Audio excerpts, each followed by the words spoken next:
Let's all go to the lobby. Let's all go to the lobby to get ourselves a treat. Let's all go to the lobby. Let's all go to the lobby. Let's all go to the lobby to get ourselves a treat. Welcome, ladies and gentlemen, to the Double Feature Podcast, where every week me and my boy David go back and forth picking movies, bringing them together, trying to find your best movie marathon, your best weekend of film, the best double feature. David, how are you? I do, Dean. You do? You do watch these movies? Yes, I did watch these movies. Yeah, I'm doing good. A couple comedies this week, keeping it light. Yeah, I guess we're keeping with the theme of our February romance month thing, because Valentine's Day is February. Yep. Yeah. Just about the only thing it has. I mean, I wouldn't know of anything more important we could have done. I guess that's all a month long, but...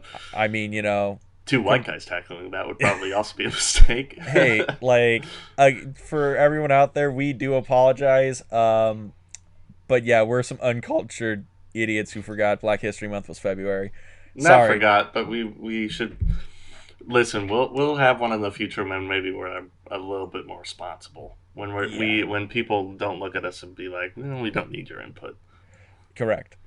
But on that other note, so we're rounding off the month because we went through kind of the overarching theme of romance films, romantic comedies. We went through the bad romantic comedies, Head Over Heels and Fever Pinch. We went through like musical comedies, with the Beatles and Across the Universe yesterday. We went through the classic ones, Bringing a Baby in the Apartment, and we're rounding it off with the wedding romantic comedy, where we have Bridesmaids and Tomcats. And if you don't know one of those movies, I don't blame you, because I didn't know what Bridesmaids was before this either. Oh, that one surprises me a little bit more, I gotta say. Yeah. Now, of course, I'm not going to totally blame you because, this is what some might call the quote-unquote chick flick, but I would still say that, Judd Apatow is a fairly recognizable name. I mean, I'm kind of like half memeing. Like, I know what Bridesmaids was, I just didn't see it. But I always thought, like, Bridesmaids was the, like, I guess it's going to sound like kind of sexist or whatever, but the female Hangover, right? Because that's how it was pitched to me when, like, the movie came out or when I first, like, heard about it, was the female Hangover. And I was like, I already saw the Hangover, so why would I watch Bridesmaids? But now that I watched it, I'm like, oh, yeah, those people are really bad at describing movies. Because this is nothing like the Hangover. Yeah, I would say so, too. I mean, they get it right in that there's a wedding party in both movies, but it's kind of the difference between a tiger and some golden retriever puppies. Yeah. But even so, there you go. So before we get into it a little bit, David, what are these movies about? What's the elevator pitch that we're looking at?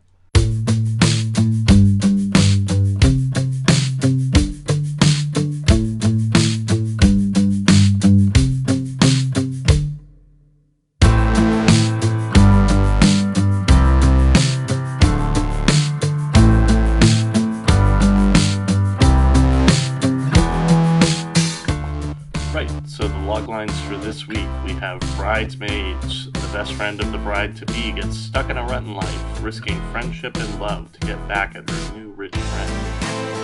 For Tomcats, a greasy bachelor scrambles to win a bet with his best friends over who will get married first so he can settle an unfortunately horny gambling debt. I like that. A horny gambling debt. A lot of that in that movie. Yeah. So we both brought these two movies in like we usually do. I brought in Tomcats. A little bit of backstory. I have no idea when I saw this movie first. This is definitely a very, very late night Comedy Central movie that they show like after midnight. Definitely. Yeah, and that should probably tell people the age group I'm in. I remember when Comedy Central started doing the Secret Stash, where they'd show like How High and like Tomcats at like 1 or 2 in the morning. Yeah. Yeah. Oh God, I remember Half Baked. That movie Do you is remember having a sweet. cable box, Dean? I definitely remember having a black cable box that we didn't pay for. What do you mean? I grew up poor. But yeah, and you brought in Bridesmaids. So Yes. your story for Bridesmaids. We'll just see it first. Why you bring it in? Fairly simple. I saw Bridesmaids probably not quite when it came out, but sometime around then on DVD or Blu-ray, home television video. And this is actually one of my girlfriend's favorite movies. I love Judd Apatow. I was figuring why not round out our little theme of Romance Month with, like we said, the marriage story. And we could have gone a little bit more serious. I know we did certain things like The Apartment. A You lot could more say serious. Yeah. you could say Across the Universe was serious, even though I still, well, the viewer's not going to take it seriously. I think. It's an acid trip to the Beatles. That's what Across the Universe is, but it's not as entertaining as Yellow Submarine. Yeah, but I do like the kind of pairing we found here, though I wouldn't. I think by the end of the podcast, we will not qualify this as one of our better double features. I will This say that there's an interesting dichotomy that is going on here. this might be one of those double features we fell ass backwards into. A I'm little being bit, because both of them were kind of qualified on being that it's a friend of the person getting married. Yeah. So where do you want to start? Do you want to start with Bridesmaids or Tomcats?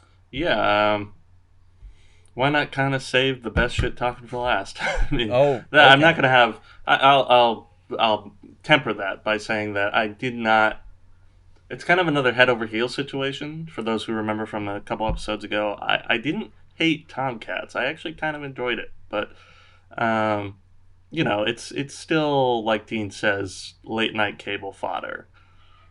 Yeah, it's one of those movies where you kind of got to go into it maybe one or two beers in and you'll dig it. Yeah. But this ain't The Apartment. All right? Like this ain't even yesterday. No. Okay. No. No. So No. so I guess you want to start with Bridesmaids, I'm assuming. Yeah. Why not? I mean, Kristen Wiig doing her best. Not Amy Poehler, Shenanigans but the impression. opposite of her escapes me. Uh, well, now I can't even finish the joke because I've forgotten my analogy. But Get wrecked, Chris, nerd. yeah, Kristen Wiig, uh, funny, kind of in a more of she's I think funnier on the actual. Um, and here's me qualifying whether she's funny or not. But I always like her kind of more zany comedy that's actually on Saturday Night Live. I Hmm. think this is a much more subdued version of her. There's a movie coming out with her soon that I really want to see, and it's her playing like a 50, 60-year-old woman on a vacation in like Palm Springs with her best friend, and they're Hmm. just trying to get guys the whole weekend. But it's Just done in that kind of like, characterized Saturday Night Live tone where it just looks like a funny little. it looks like a living cartoon kind of Yeah, thing. exactly, exactly. And Okay. but opposite of that is the Judd Apatow universe, which is probably a much more realistic portrayal of life than in some comedies. Of Uh, course, there's a little bit of playing it up, but I feel like Judd Apatow tends to make fun of real life rather than trying to like play it up for laughs. I mean, I could kind of agree with you on that. The most Judd Apatow movies that I've seen and enjoyed is that they're comedies that are just these are all basically normal people with just a dial turned up to 11. Yeah, Like, oh, this is a generally normal person, but their quirkiness is dialed up to 11, or their sexual appetite is dialed up to 11, or the vulgarity is dialed up. That's basically the brand of comedy a lot of Apatow films kind of are presented, at least to me. That's how I view them. Am I on the right track there? yeah, it's like schmuck comedy. It's just you're following a Schmuck. schmuck for an hour and a half, and it's probably going to be funny because you relate to them in some way. Mhm. Um, I think relatability is probably the keystone of what Judd Apatow tries to go for. Definitely, definitely. So Yeah. yeah, um, I okay. So before we go on with Bridesmaids, because I have to bring this out, there were scenes in this movie I could not watch.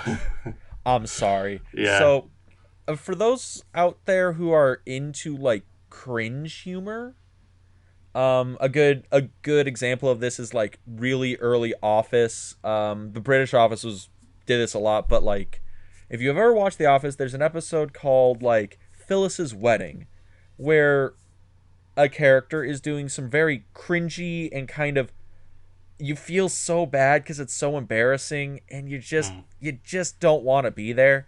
It's kind of like when your friend maybe has a couple of drinks and decides to give a rousing speech to the boys, but it's a little loud and the people like three booths over can hear you, and then you realize the speech kind of spirals out of control and he starts talking about some weird like sex shit and you just want to die. That's kind of the feeling for a few of these scenes in this movie. That's cringe Yeah. humor. It's kind of funny. We talked about this just a bit before we started the recording. Indeed, made the same analogy about that Office episode, and I think that episode specifically even is a good one to reference because that in that style that The Office does when it's like mockumentary. Mm-hmm. I do think that they nail it in that they're doing their best impression of normal people. You kind of know what I mean when I say that? It's like Yeah. normal people make these awful, awful, cringy mistakes, like you just said, Mm-hmm. and they kind of do their best impression, and the entertainment value comes from you being like, yeah, they nailed that. And then, Yeah. and so much so that they even give you that actual physical reaction. And specifically, too, that scene with the speeches, I agree. It kind of like I don't know if that totally works, even if that is what he goes for, because there's not that mockumentary where this is what we're trying to go for thing with the Mm-hmm. impressions. It kind of it's too polished for that, you know. I mean, you can't. Yeah. I think I don't know. It is kind of hard to put into words, but I think another scene that kind of does that for me is like when she's on the plane starting to get fucked up on the drug Oh, cocktail.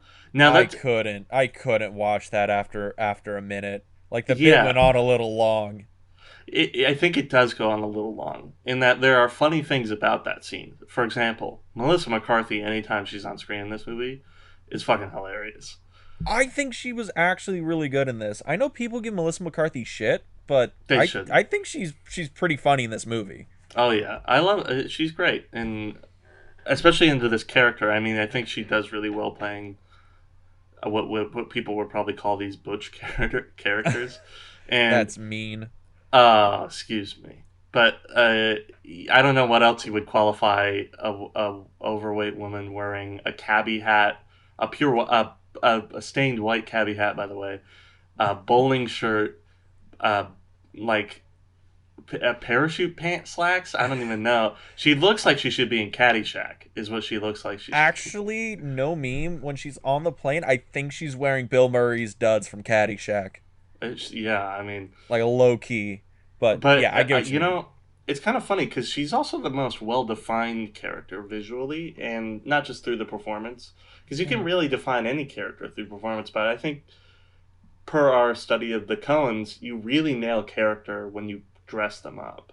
Yeah, And I don't know. I mean, maybe that's what this movie needed a little more of, even though I know it's still trying to be a relatable romantic comedy. And Kristen Wiig does do a fine job at portraying kind of the, I don't know what you would necessarily call a stereotype. Um, super down on your luck. Uh, abject failure. If I yeah. had to describe Kristen Wiig's character Annie, she is an abject failure.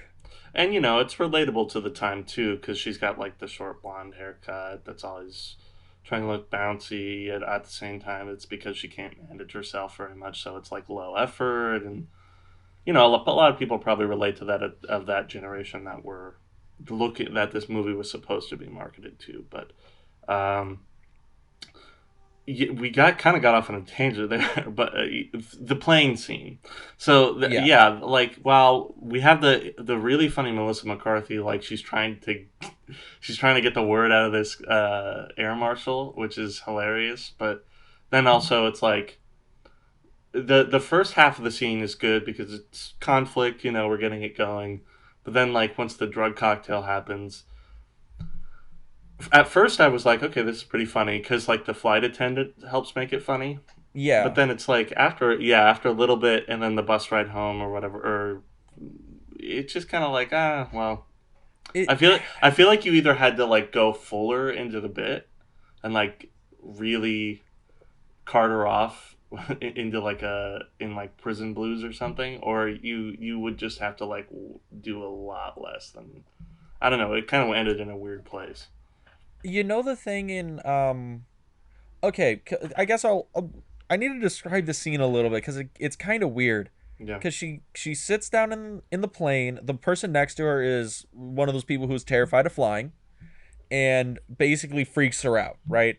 So Helen gives her, I don't even know what she gives her, like a Xanax, fucking Vicodin. She gives her something that just blows her mind. yeah, it's whatever the implication is.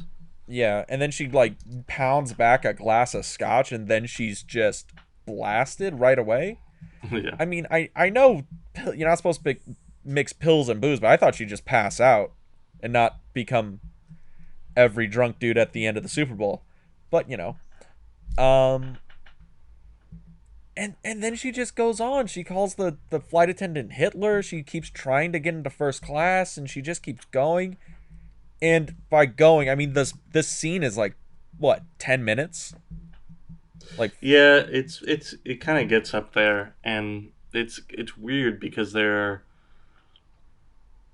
it's kind of like this is probably the first of a few comparisons I'm gonna make to Tomcats, because Tomcats has like several scenes that are like really quick, really short. yeah, This movie is kind of the opposite of that, where they do kind of get longer in the tooth about these scenes. And one thing that I take issue with is probably harsh, but is that because of that, I feel like the movie becomes a little bit like dry or shallow. There's like it's by the end of the movie, I'm like, well, it was good, but it was like I don't know. I feel like they could have done more to make me laugh or something. I don't know. You know, I it feel feels like very pompous to say, but I don't think it sounds pompous. It's one of those things where I feel like because this movie's 2 hours long, right? yeah, that's the other kind of interesting thing about that. Yeah, and I feel like you could definitely trim like 10 minutes from this movie pretty easily. But even still, that kind of this is another thing I thought about. By the end of the movie, I was sitting there and I could almost like predict what the deleted scenes were, because there were so many things that I wanted to have in the movie. Like I wanted to have scenes between the Tim Heidecker character and some other people, like show him, because it's Tim Heidecker. He's like this comedic star in the movie, and then he's pretty much there as a stand-in. You know what I mean? Which is crazy because Tim Heidecker from Tim and Eric, Yeah. he's like an actual like really good like absurdist comedian.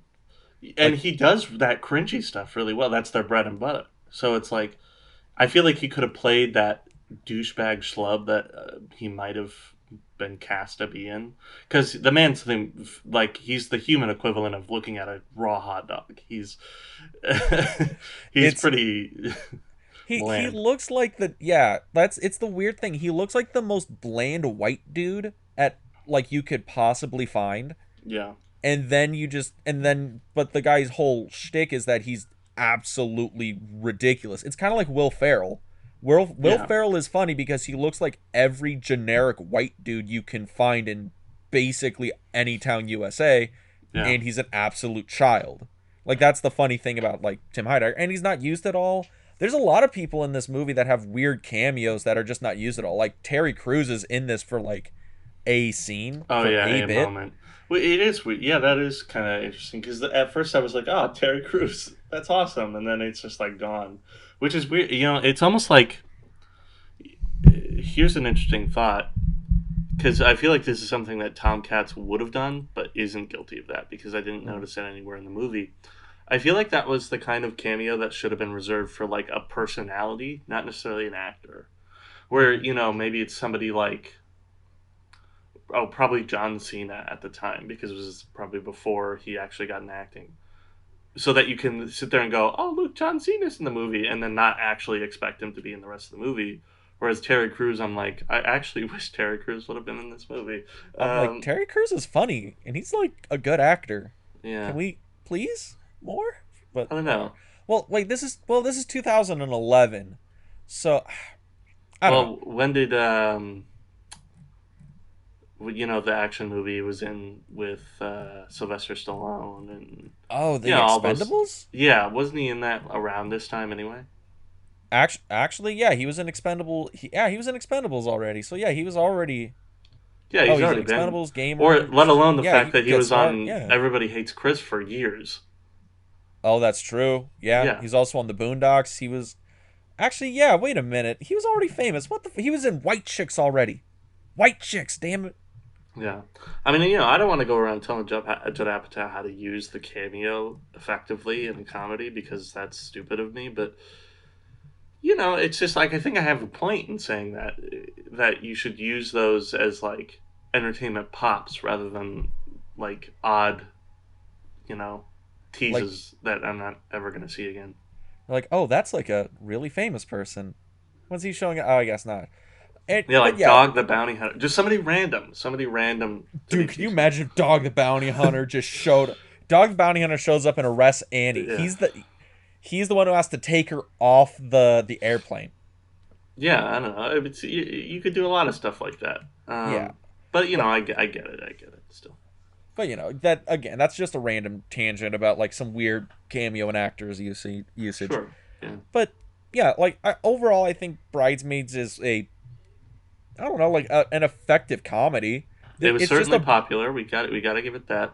Oh yeah, no, it's very popular. I think I have its take right here. So estimated budget for this movie like $33 million, and it paid off like insanely well. It's like $300 was its payout. Yeah, Big box office explosion, made great money. There's the reason that Judd Apatow still has a job. Judd Apatow, like he's been working on that Freaks and Geeks love for years, man, and that well ain't never gonna dry. Yeah, that show. I mean, one day we're gonna do a more extended month of watching television shows, which I know will be hard to do in a week, but maybe we could do a month of like my binging abilities. True. I mean, maybe we could do like a month in which we just watch television shows that had one season, because that falls into that category, and Freaks and Geeks is like one of the greatest shows ever in my opinion. So I would make you watch like the Venture Brothers, but it's like it was like 8 seasons long, and yeah. I don't know if you want to watch all that television. It's amazing, but whatever. I think by punishment I'd turn around and make you watch a show that has like 30 seasons. Dude, I'll make you watch Gunsmoke. Don't try and flex on me, boy. All right. That'd be actually kind of fun. I don't know. Maybe we'll do it someday. Maybe it'll be cool. But yeah, it's a serviceable comedy. I think my only issue with Bridesmaids is that it employs a brand of comedy that I'm not generally a fan of, and that's like the cringe comedy, like I already said. Yeah. But other than that, I think it's one of those things where each character has like a shtick to them. Who is it? I think is it Ellie Kemper? She's Becca. She's the newlywed, right? And she's just super happy to be married. And then you have her opposite, Wendy McClendon Covey, who plays Rita, and she's the person who's been married for so long, has like 3 kids, and fucking hates her life. Yeah. I think everybody has like characters that play off each other, but they're very, I don't know if they're like shallow characteristics or if it's just the actors weren't giving it a lot to go with or something like that. But I mean, they're funny for a comedy because they're not very deep. Yeah, and I think I think it's just about doing the job, because the one thing we do remember as we continue to dig into it is it's still just a romantic comedy at the end of the day, especially a popcorn one at that. So you can't get too complicated, or else you end up with The Apartment, which would be another cinematic masterpiece, but we're not going to necessarily go there. It's also another thing where if you shoot for the stars, you miss your shot, you just make a bad movie. Yeah, and maybe that's something if anybody's listening to this more for technical value, I would say Bridesmaids is a good movie to go back and get a handle on characters and then typecasts, because all those characters that we just mentioned are typecast in perfect ways. Ellie Kemper is perfect for the spunky little newlywed who just wants to be like, that's her The dream, is the just to be. super idealist, right? The super idealistic, the future's wide open for me. That's perfect typecasting for her. Yeah, whereas somebody like Wendy McClendon, who's great, Reno 911, one of my favorites. Reno 911 is an actual amazing show. I love that show. Yeah, and she's great as Rita because that's her typecast. Is she plays like this horrible, kind of secretly horrible person, and that's kind of what that character needs, is for somebody to be like closet asshole, um, or opposite of that too. It's like typecasting your stars, because then you have Rose Byrne who plays perfect smug, but it's like as a screenwriter, you kind of have to be going through that and being like, okay, this is what I need for the characters, and while that might be simple, it might also be good for me to then, because if the genre employs it, write the parts for actors, because I think that's when you can even bring that out more alive in the script, is when you already have a picture in your mind of who's going to be playing it and performing it. Yeah, and it also helps just finding the voice of the character. It also helps, and for comedies, it helps a lot more if you're writing for a comedian. Then you can kind of Yeah, judge their timing. You can kind of judge the jokes they would tell, and then when they get it, it's like putting on like a pair of old shoes. They know the bits. They know the comedy. They can just go for it. yeah, Adjust it to their pleasure. But yeah, it yeah. it's just an interesting comedy. I think it works. Um, Honestly, pretty decent watch. I wasn't mad watching it. I The ending was a little weird, but when they got the band out to start singing "Turn Around and Say Goodbye," like that was cool. That was a weird cameo, but okay then. Yeah, But yeah, I think it was good. I think it was fun. yeah, fun watch. And surprisingly enough, opposite of this fun watch is another fun watch if you're into this sort of thing. Because opposite of that is, it could also deeply offend you. But Yeah, we're gonna get into that. Tomcats might not have aged as well into 2021 as previously thought. yeah, well, we'll see, and we'll see right after. This or this? Yeah, why not after this? Okay, we'll do it after this. All right, see you soon, guys.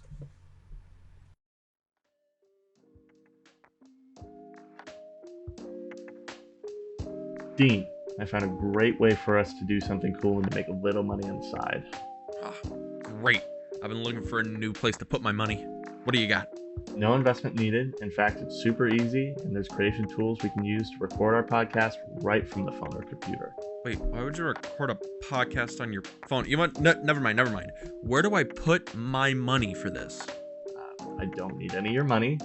We can even get our podcast distributed to big streaming platforms like Spotify and Google Podcasts. Oh, I get it now. We're talking big business here. Okay, so you're gonna need a lot of money from me. How much money are we talking here? No, definitely don't need any of your money. In fact, we can make money from the podcast with no minimum listenership. Okay, now I think I'm getting what you're going at here. We need to spend money to make money, so we're talking some big gains here. Big gains. No, definitely no. I don't need any of your money. Just all we need to make a podcast right in one place. Okay. So what you're telling me is that you're gonna need a pretty big check from me for this podcast. So do I just make it out to cash? Because it's no problem for me. I'll just write it up right now. No, listen, Dean, just head over to anchor.fm and check it out. You'll see why Anchor is the best place for us to record, edit, and distribute our podcasts. And I definitely do not need any of your money. Shut up and take my money.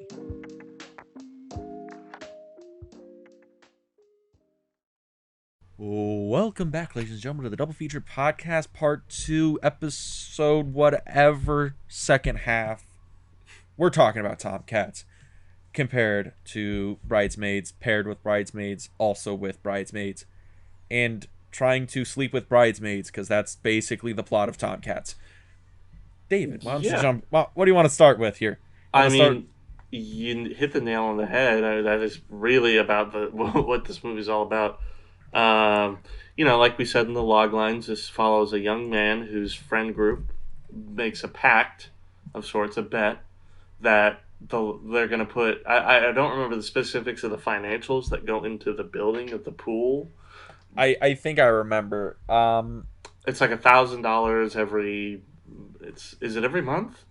No, I don't think it's like that. I think what it is they all put away like it's either like $1,000 each, and they all put into like this big mutual hedge fund or whatever that's Mm. just supposed to like grow over time, or each of them puts in a couple $100, like $100 or $200 every month, and then at the end, and then that goes into a hedge fund. Because one of their friends is like a finance person. Yeah, okay, that probably makes a lot more sense than a thousand Yeah, dollars a month. Because part of me was like, where are they getting $1,000 a month? I'd like to know. yeah. But But if you want to talk setup, this movie's got a pretty quick and to the point setup. yeah, it's not trying to overcomplicate things. They get right from, it's the 7 years earlier and then now set up.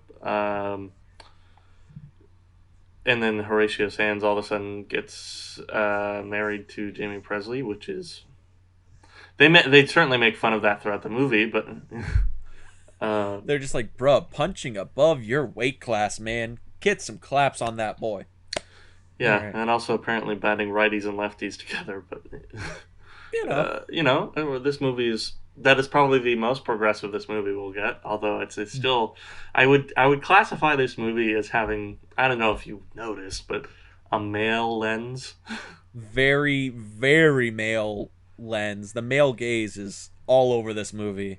Yeah, Yeah. So the heart of this movie is basically like the okay.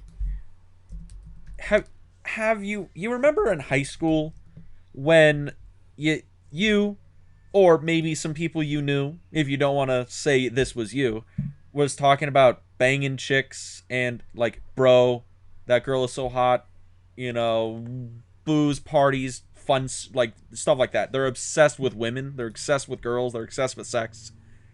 Yeah, those are the people in this movie. That's everyone in this movie. practically. Banging. That's all they want. It's all they think about. This is a sex comedy.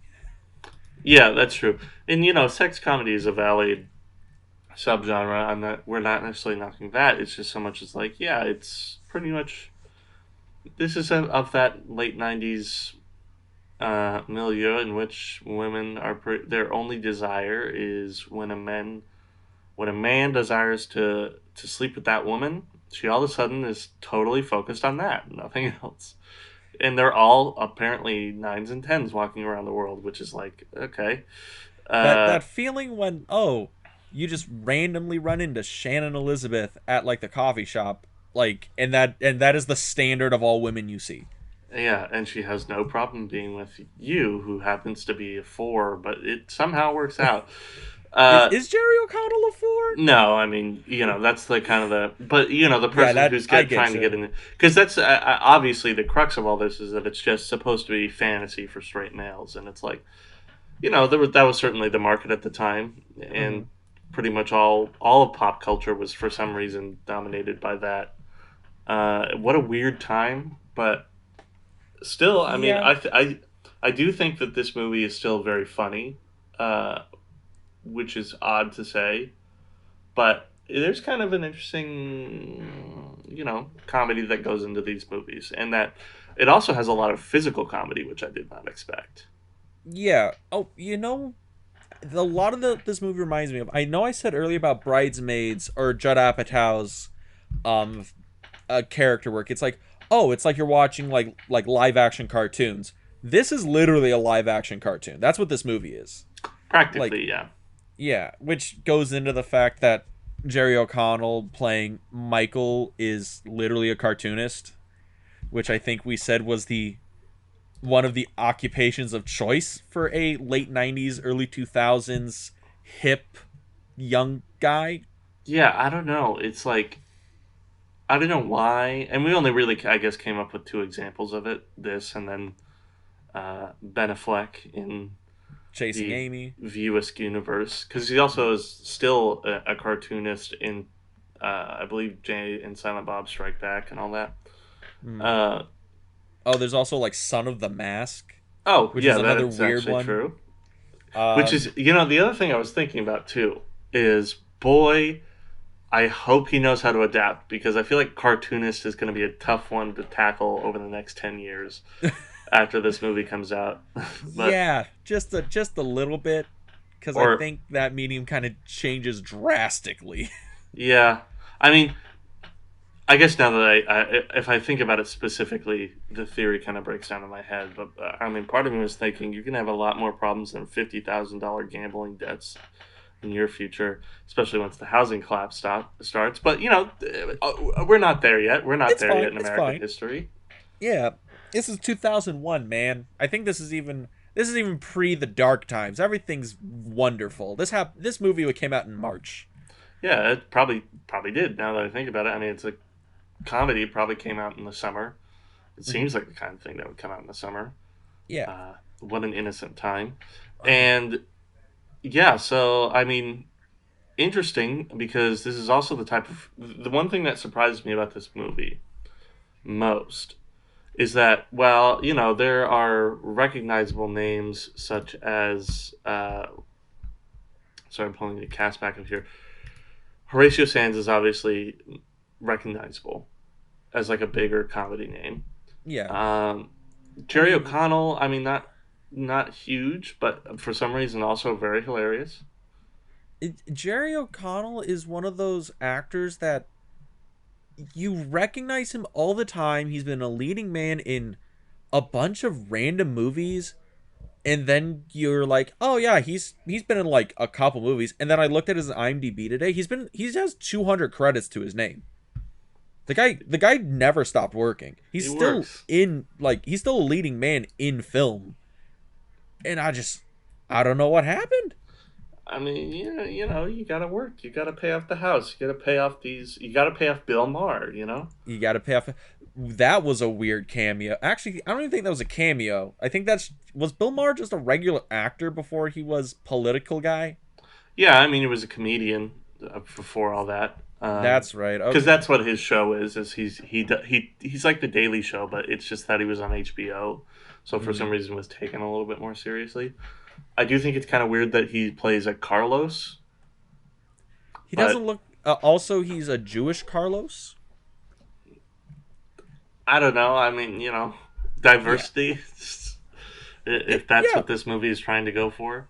hmm Um, but yeah, I mean, that's kind of an interesting one. Were there any other cameos? I didn't even really remember. Not really, to be honest.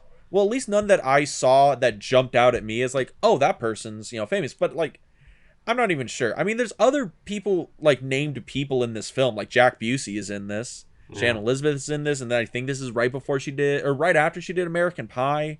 So she was still so she was famous as, really pretty woman in movies. Yeah, it became one of the kind of the leading sweethearts of the time. Yeah, and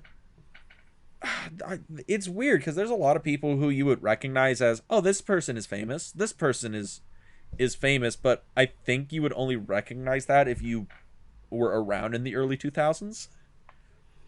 Like conscious Another of filming that. quick question: Busey's, is that any relation to the famous Gary Busey? You mean between Gary Busey and Jack Busey? Yeah, are they actually like son Are and are son and you father? are you joking right now? I don't know. I don't know. I don't keep track of Gary Busey's family tree. Yes. Jack Busey is the son of Gary Busey. If Okay, you well, couldn't tell, they look exactly alike. They don't look exactly alike. I mean, Bro, they look Gary- exactly alike. well, I wouldn't say that. Jack Busey kind of has like this like pursed lip kind of face, whereas Gary Busey's mouth is the biggest mouth I think that has ever graced the silver screen. Quite possibly, yes. Yeah. To both of those, yes. But no, Jack Busey is Gary Busey's son. Okay, I could see it. Their energy is pretty similar. So Also, the fact they both have the same blonde haircut, they have the same face, but yeah, minus but it's the like lips, I guess. I was quite sure. I was quite sure. But, Busey's a common last name. Not really. It is not, but okay. I'll let this slide. But I feel really good right now. This is a good movie. This has now become my favorite movie. Interesting note, because I think this is fascinating to go out that high that quickly. O'Donnell's first credit, Or O'Connell. O'Connell's first credit, Stand By Me, biggest credit probably, and then never again does it get that. Well, I guess he's in Jerry Maguire, but that's still probably not as big as Stand By Me. You mean the greatest coming of age story ever told, Stand By Me? Yeah, that's what I mean. It's like, how could you basically have your first acting credit of all time that we know of, technically? I guess he could have been in commercials or something, but yeah. And then just like immediately it dips. Right? It's really weird. So he's in Stand By Me. After that, like, yeah, he's in Scream 2. Yeah, okay. Yeah, he's in the sequel to Scream. Kangaroo Jack. Okay. There you go. High praise. Yeah, and then it goes into TV. It's really weird because I remember him in like the early 2000s and like the night he was in stuff, but yeah, but nah, he's worked consistently. It might just be a thing where I have that Mandela effect. Like I thought Yesterday was a bomb and Across the Universe was a hit, and it was the wrong way around. Yeah, I don't know. I guess other things about this movie is, I don't know. I mean, we kind of talked about a couple scenes from Bridesmaids. What were some scenes you thought were notable in this? Well, obviously the scene where Jack Busey loses a testicle. I was thinking the same thing, because that's actually one of my, I brought up this physical comedy point a little bit earlier, and I think that's one of the scenes that kind of is a good example of it. I mean, it's raunchy, of course, because he's chasing a testicle around a hospital. Yeah. And then a man takes a bite out of it. But I do think that was one of the moments where you could really tell that this is just a living cartoon, as you say. And the only thing about that scene I wish I would have seen is, instead of doctor, don't eat that, and everybody spits their food out, for some reason the thing I expected, which now I guess as I am about to say it isn't that funny, but he calls out to all the doctors and all the doctors turn their head. That was the thing I was waiting on, and then they all spit out their food after he tells them not to eat that. Except for the one doctor that is just like, I'm gonna eat this fucking chocolate. That's actually a testicle. Also, like, he ate, but took a bite out of that ball, and unfazed, didn't spit it out. He's like, this chocolate is delectable. Yeah. Oh, delicious. It's very creamy. Fucking gross as shit. Oh. Yeah. Oh, this is a nice cream-filled chocolate ball we have here. How Belgian. Delicious.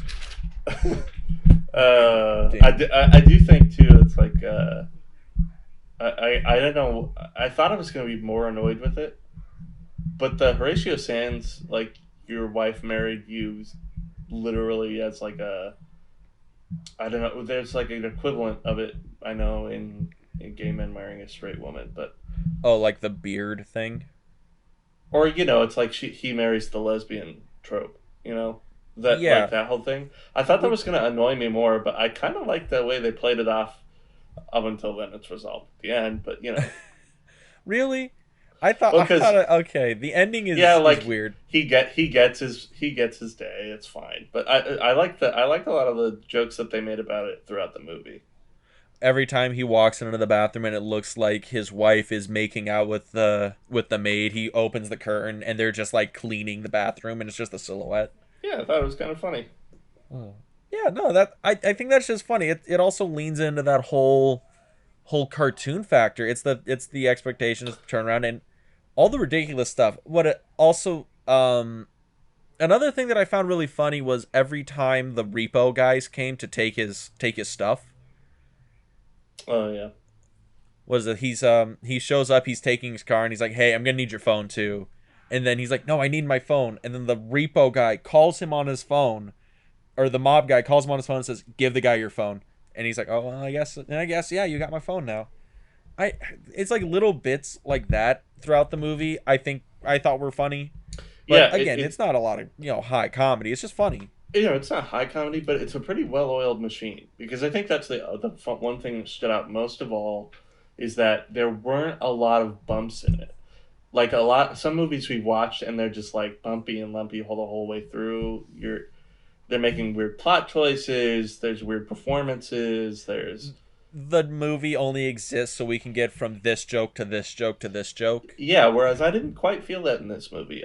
One scene that I think exemplifies it perfectly because it's all about it was like perfectly executed is the scene where Shannon Elizabeth and her partner are raiding that drug house while talking about, I think I'm falling in love with this guy. That's a funny scene.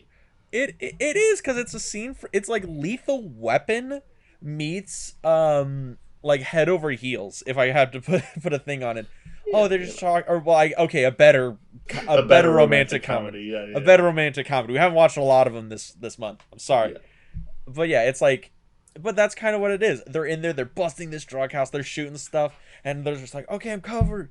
Okay, cover fire. And as she's running, she rolls into another room. She's like, I think me and him really have a connection. Duck, boom, boom, boom. It's like stuff like that. And it's just, that scene is great. I love that scene. And maybe this is actually a good way to actually put into words what I meant by putting the gas down on a bit, because they stay in that bit and they go all the way with it. Like the visual tone of it stays in that. I mean, if you couldn't hear the dialogue in that scene, you totally would think it's a scene from like SWAT or something. Yeah. But then it's like, once the dialogue comes in, it perfectly complements this kind of disconnect between the visual and the dialogue. And maybe I think that is what Bridesmaids need a little bit more of, is something like this, where it's like, maybe it's a metaphor joke, maybe it's something, but maybe let's just get out of the realism for a second. Just for a split second, let's just have a little bit more fun. Yeah. Though I will admit the food poisoning joke is probably that moment in Bridesmaids, which is a funny joke. But yeah, I don't know. I think that was probably my favorite scene in this movie. It's a good scene. It's really good. Yeah. But yeah, there's also a lot of like just weird like sight gags and junk like that in the movie. I thought, honestly, I think we could probably praise Tomcats for being way better than we thought it was. A little bit of a surprise, yeah. Yeah, because solid comedy throughout. There's not a lot of things that are wrong with it on the surface in terms of like filmmaking. A lot of things that are wrong with it are basically the fact that it is a movie of the early 2000s that is just very male focused. Ages well, Yeah, I'm sure there's probably still an audience for it nowadays, but yeah, it's probably not gonna be widely accepted as it was back then. Yeah, like if I had to describe this movie, this is the movie for the boys. When you and your boys get around, you have a couple of drinks, and you just want to watch a movie or honestly, you just want to put a movie on in the background. Yeah. While you drink and just talk shit about it. Yeah, it's a frat film. Yeah. And then like Bridesmaids is a movie for, more people, right? Like I think more people could probably watch Bridesmaids and like roll with it than because I think Tomcats. That's what they nail, is that it's supposed to be a women-centric romantic comedy.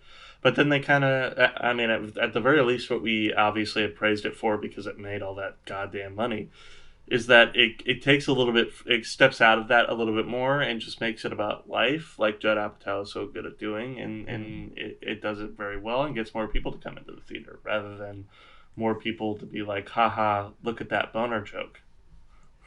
Okay, come on. You laughed at that boner joke. Don't even try and say you didn't. It was kind of funny. Although I will admit, I thought that joke was kind of hokey, whereas a lot of the rest of the jokes that happened throughout the movie were like, oh, that was kind of smart. It caught me off guard at the very least, is what I can say.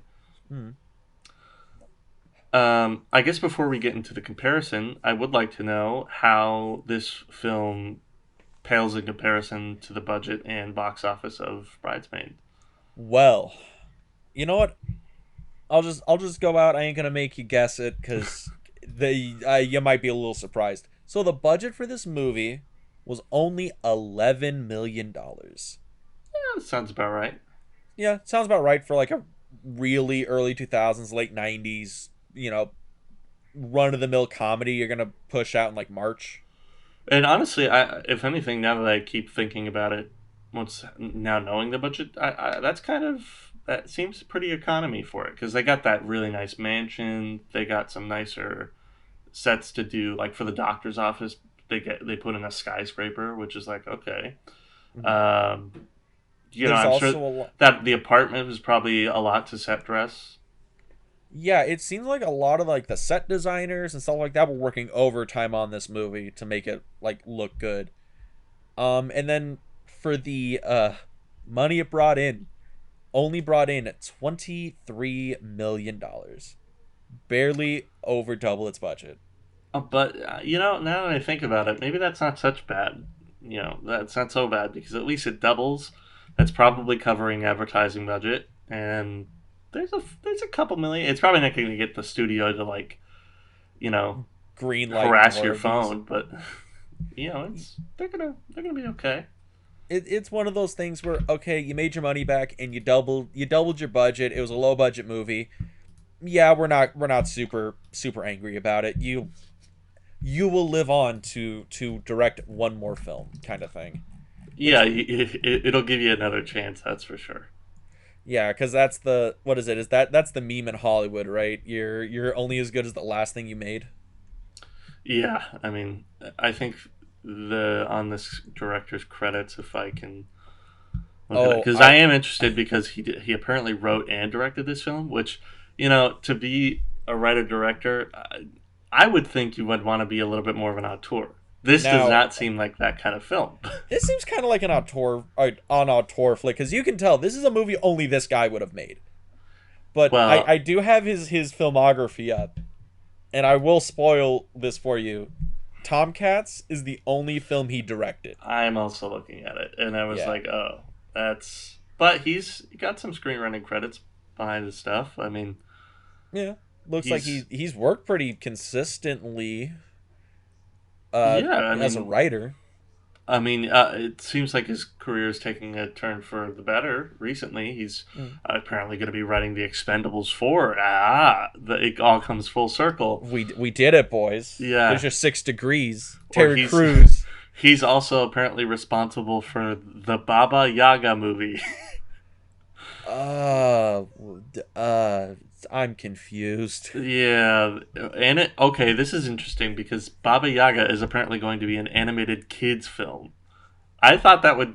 I thought, okay, I'm in. Why not?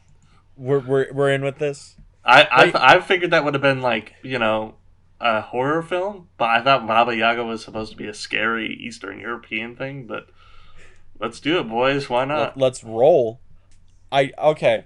Before we get into the comparison, I do have a piece of trivia about Tomcats that you're gonna be like, no, that's total bullshit. So, the spawn of this film, the beginning of this sort of notion in the writer director's head, Gregory Poirier, when he thought about it, it came from when he was at a wedding and he overheard some college guys talking about this exact wager they put down at the table across from him. Mm-hmm. He overheard it. I think he said he like I picked up like half of it. I wasn't sure if they were joking, but they sounded pretty legit about this.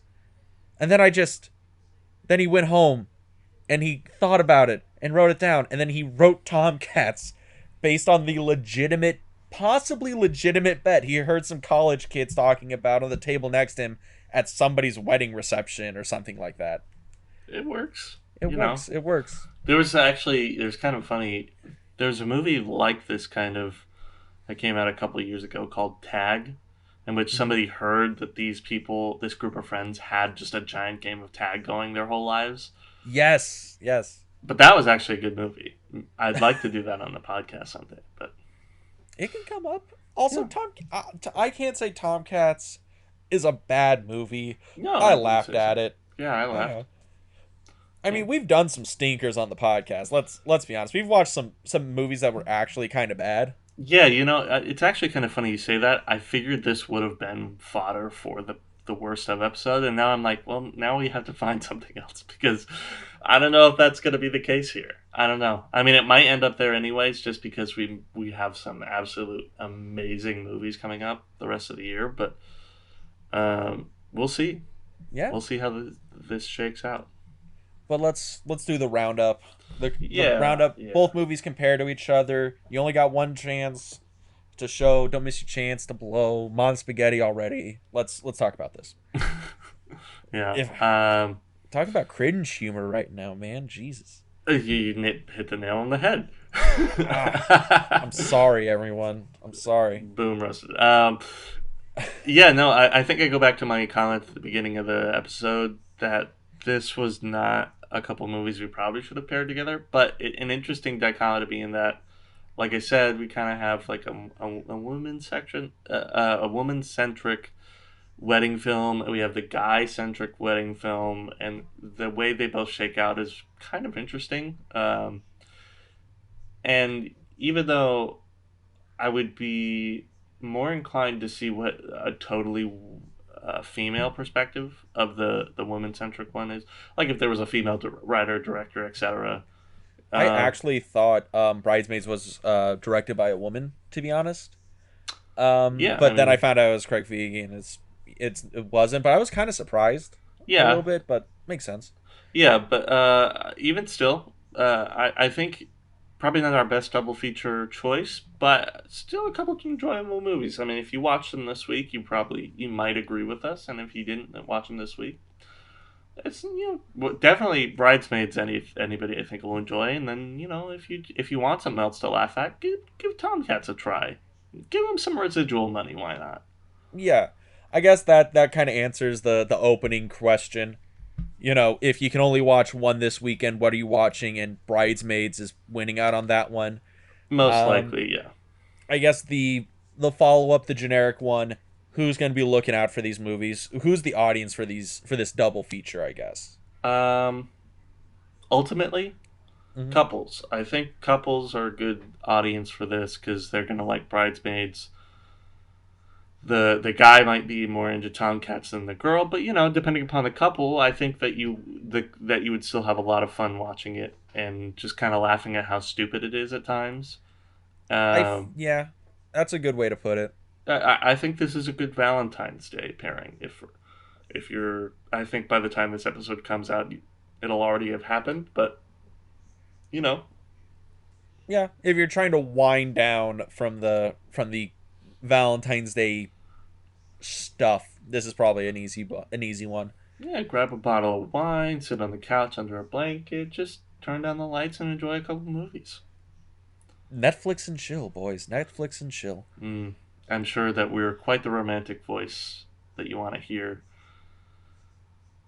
No, not at all. Yeah. God, no. I can't even listen back to these. But whatever.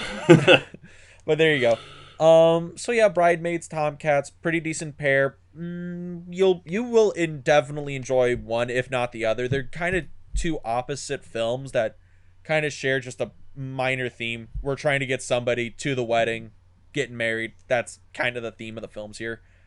And you're gonna enjoy one of them.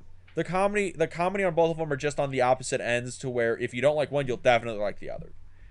And that's kind of all we got here. That is the flaw with a lot of the movies we talk about on the podcast. When they're just comedies, we can't pull a lot out of them. But sometimes you need that. Not every. I don't think, because this next week of movies we got coming up is going to be a heavy month of movies, and sometimes it's good to just watch a couple of pure pieces of entertainment. Yes, sir. But why don't you tell people what the theme of next month is, and what's the first thing we're watching next month? Complete 180. We're going to be ripping into this new month of March by marching to the beat of the drum in War Movie Month. It's going to be a jam-packed month of violence, explosions, death, honor, betrayal, all that good stuff that makes you want to fantasize about what it would be like to be a super soldier, but you can't because you're 240 pounds and you got man tits.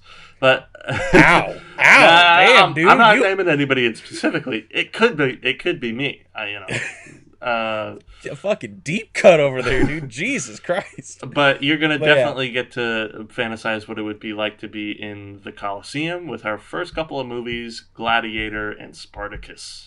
Yes, the goal of our March to War month is basically we're going to go from the earliest war movies we can find to the basically most modern ones in the time frame.